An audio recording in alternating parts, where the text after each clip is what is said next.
Now that we've finished removing our sidewall, removing our side edge, stoning, polishing, it's time to move on to base beveling. And base beveling is a very intricate part of how your ski is going to perform. What we like to do is make sure we start with a flat ski. There's many different base beveling tools that are out there. We have plastic, mold injected tools. We have variable mold injected tools. We have a combination of steel and mold injected tools. We also have Sun Valley Ski Tools, the final cut, precision down to the degree, and a spring clamp to be used later. We have our stones, a World Cup stone kit, which contains polishing and cutting stones, T2 stone kit, which is just for doing polish, fine ceramic, medium ceramic, 220 cutting triangle, and 320 polish triangle. We'll also be using secret sauce polishing solution. The most important thing when choosing a base beveling tool is to make sure that the tool has an accurate stop on it, and it has an accurate measurement from your stop point to the vantage point, causing you to have a 1 degree. All these tools have them. The ones that wear the least amount is going to be the most efficient and the most accurate over time. That's why we choose the Sun Valley Ski Tools, the final cut. Now that we have full understanding of our tools that we'd like to use, I'm going to break it down to a few less tools and show you the use of the final cut tool. Take a normal 8-inch chrome file and our 1 degree TFC. We place this with the angle facing out, tang facing in towards our body. We're going to be working on the far edge of the ski. And we're going to start at the tip, and we're going to make nice, slow, even passes. We're going to divide the ski up into thirds, just like when we do our side edge beveling, and work into the tail.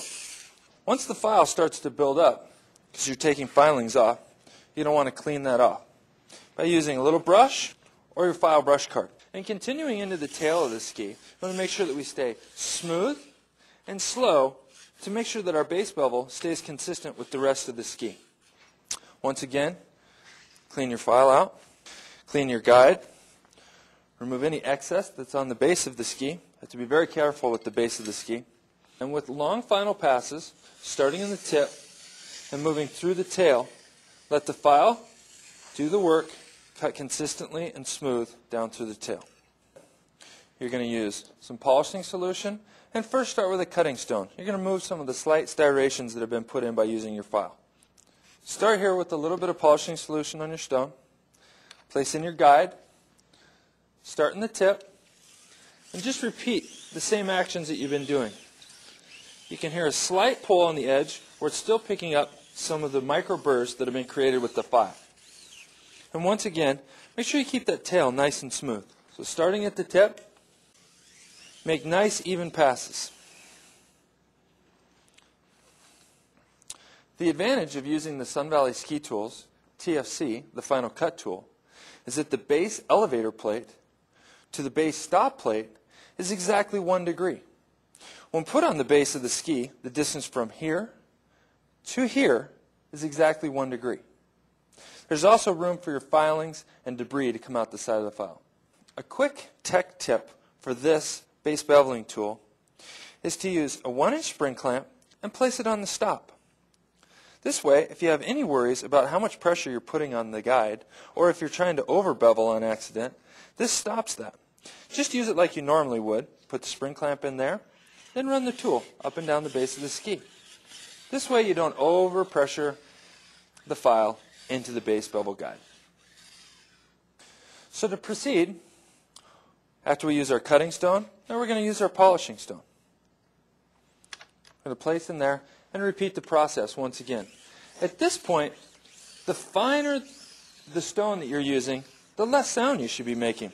You're using a less stone and less material that you're trying to remove. Long pulls, once you get that initiated, and you should just hear a natural, just slick sound of the pull. Much like you do there. Once again, with any of our stones, give them a quick squirt when you're done, and you can rub that mark right out of your stone. Makes them last a lot longer. Once you've established your base bevel, meaning once it's come off the stone grinder, you're only going to want to set this base edge one time. After it's set, the only thing you want to do after that is completely maintenance. Well, as you know, you will end up with some nicks, some burrs, and you'll end up with some minor impurities that end up on your edge. Well, to clean these up, you want to use things that don't change the base angle. That's why we use a 220 cutting stone and a 320 polish. Similar to what we were doing in our side edge beveling, is that we're going to use our 220 cutting to remove the burr and our 320 polish to recreate that same polish and hardening. These triangles fit right inside your tool. And if you have a small burr or imperfection right here, make a few quick passes to level that out. Remove that. Put our 320 polishing stone in there and finish it up. And as a final note, we do use the TFC on the far edge of the ski. So when you accomplish doing your first edge, you want to remove the ski and put it back in going the other direction so that we're always working on the opposite side of the body. The reason for that is because the TFC is designed with a space for all your filings and debris to exit away from the base of the ski.